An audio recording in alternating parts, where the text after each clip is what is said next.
name is Dennis Gill with the Americans in Wartime Experience. Today's date is for March 2022, and I am in Northern Virginia conducting an interview with Command Sergeant Major Dennis Kirk. Thank you, sir, for sitting down and speaking with us today. It's my pleasure. If you could just give us a little bit of background, your full name, where were you born, where'd you grow up, that kind of thing. Sure. Full name is Dennis Kirk. I was originally born in Orlando, Florida, but we only lived there for about 8 months, and then my family moved back to New Jersey, and that's where we spent most of my childhood, was New Jersey. Okay. That's where you grew up, went to high school and all that stuff? Yes, sir. Yeah. Okay. What do you call home now? Wow. So I've been in the Army now 20 years, so I spent longer in the Army than I've spent New Jersey, but I still call New Jersey home. Right. Okay. Yep. Okay. How did you come to be in this area? I know the Army told you to come here, but... Yes. So from the Sergeant Major's Academy, we had a wish list where we could pick our duty stations. Okay. And then from there, the Army saw the best fit for me was the Old Guard. So. Okay. You ever been deployed anywhere? Yes. Yep. Yeah. I spent 2 tours in Afghanistan for about 27 months there, and then a tour in Iraq, and then 3 operational tours in Europe. Okay. Is this your first time with the Old Guard? So, interestingly enough, I started as an operations sergeant major in 1-3, in 1st Battalion, okay, and then moved over to 4th Battalion about 5 months ago. Okay. What did you know much about the Old Guard before? I mean, you've heard of them, but did you know a lot about them before you came here? So, my career in the Army, like I said, I spent about 20 years in the Army thus far, and I always thought I was too short to come to the Old Guard. Okay. So I didn't know much about it, but what I did know was the Tomb of the Unknown Soldier. We used to take trips from New Jersey to Washington, D.C., and Arlington National Cemetery, and the tomb would be one of the places we always went to. Okay. What do you do in the Old Guard? What is your job? So I'm the Command Sergeant Major for 4th Battalion, and it's pretty broad, but I deal with the morale, welfare, and the readiness of 4th Battalion, and I mentor and I train and I lead the 800 soldiers that we have within the battalion. Okay. So we're here to specifically talk about the flower ceremony that occurred last November. What did you do for that? What was your mission then? So that was my first week being the Command Sergeant Major for 4th Battalion. I knew it was happening, of course, and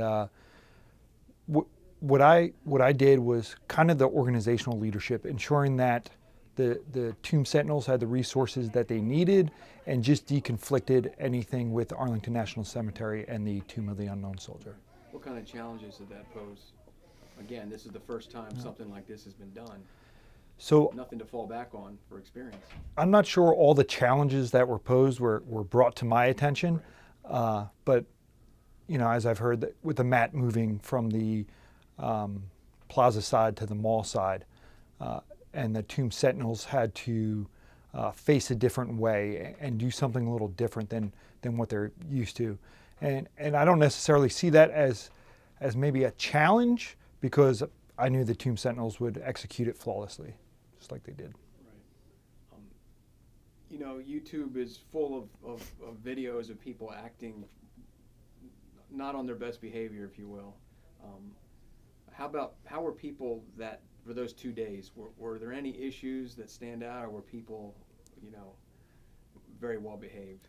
People were very well behaved during those 2 days. For the few hours I spent there each day, I didn't see any issues with people showing any forms of disrespect. They were very, proud and happy to be able to lay a flower at the Tomb of the Unknown Soldier, and the respect that comes with that. It was great. Right. Tell us about those 2 days. What were your observations? It was those 2 days for me. The observations that I saw was, people from all over this country coming to pay their respects to the Tomb of the Unknown Soldiers, and with that is they got to do something that you normally don't get to do to the public and walk on the plaza side of the Tomb of the Unknown Soldier and lay a flower at their gravesite. And it was just, it was a great moment. I think it was great for the public to be able to do that and show the respect and for the tomb, for the military, and for our country. Yeah. Why do you think it was important? I mean, what do you think the public was there a message that they were trying to convey, or? I'm not sure. History? Yeah. I think some people were at Arlington National Cemetery that day and found out that was going on. But I think other people knew that this was happening for months out. And like I said, I talked to a couple of people that were from California. I said, hey, we just wanted to come here to pay our respects to the Tomb of the Unknown Soldier. Right. Any special preparations that the Sentinels had to go undertake? Again, their interaction with the public is completely different during this ceremony Yes. than it normally is. Was there any special preparations that they went through, or? I think they did a bunch of talk-throughs because some of the rules were maybe a little more flexible and pictures allowed to be taken as long as they were respectfully done.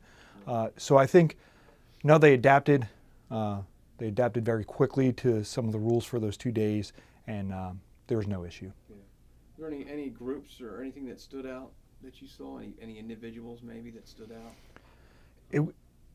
The groups, it was just the dynamics of the groups. From all different walks of life, came from everywhere within our country. Just the differences, and everybody there for one to do the same thing and pay their respects to the Tomb of the Unknown Soldier. Obviously, there was a lot of civilians there. Were there any military personnel that Yes. showed up that weren't working the event? Yes, most military,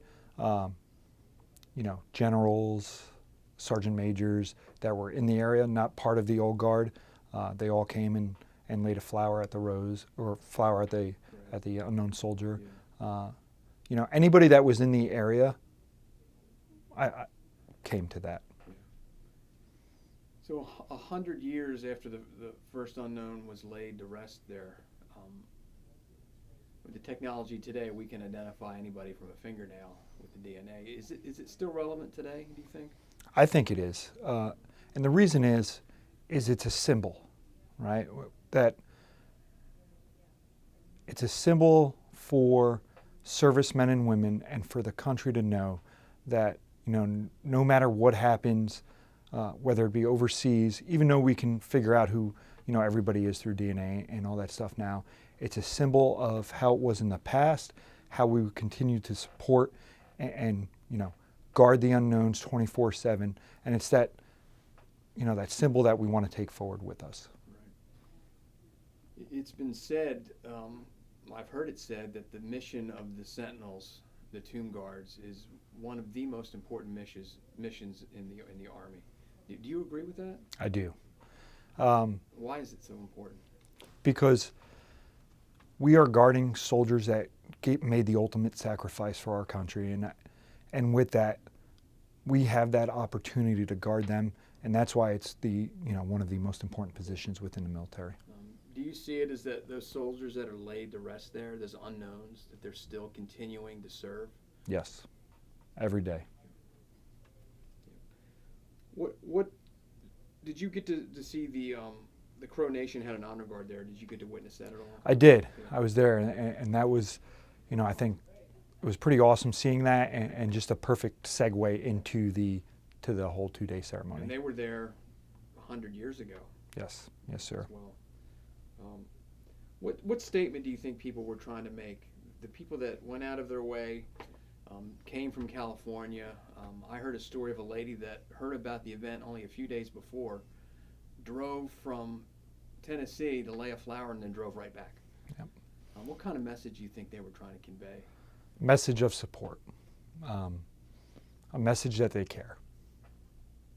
Do you think that society in general does a pretty good job of honoring our veterans, especially those that never came home? I do. Pay the ultimate sacrifice. I do. I think the society, I think the country has done a great job with that, and I know that I have the full support of the country and the people, and we will continually get that. How how does that impact your dedication moving forward? The outpouring of support that you see, and you probably see it on a daily basis, not just the flower ceremony.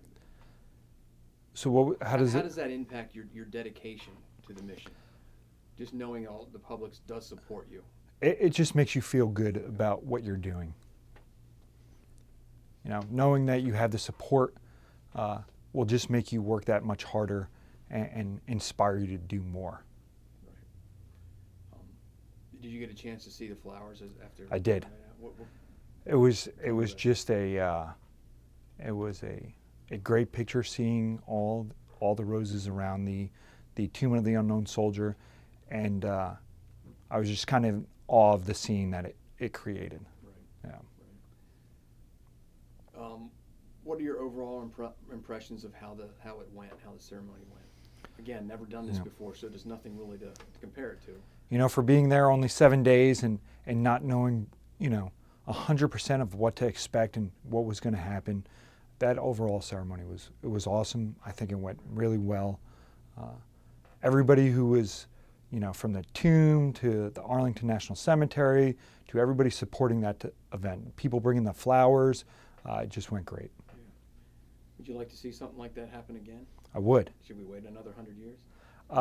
I don't know the exact timing of it, but I would like to see it before 100 years. Yeah. You've served for 20 years already. You're probably on the tail end of your career. As you look back on it and compare those couple of days, how do you think that'll rate in highlights of your career? Wow. I would say definitely top 5 for highlights in my career. And, I don't think I fully appreciate how much that means to me now. But I think, 10, 20 years down the road, I'm going to be like, wow, that experience, that moment that I had there, that was just great. Yeah. What message would you like to convey to somebody that might watch this in, 100 years from now, when we're celebrating the 200th anniversary? If they're watching this, hey, it's a great opportunity to come and support the Tomb of the Unknown Soldier, to be able to lay a rose there at the gravesite for them. And also I would say, hey, if you have any sons or daughters that would like to be a tomb guard, you can do that. My recruiting pitch. So you would highly recommend? Yes, sir. To somebody else? Yeah. Okay. Is there anything that we haven't talked about that you want to talk about? No, Anything sir. You want to mention? Good. Well, on behalf of the Americans in Wartime Experience, I thank you for sitting down and spending some time with us and conveying your experience. And thank you very much for your service. It's my pleasure. Thank you.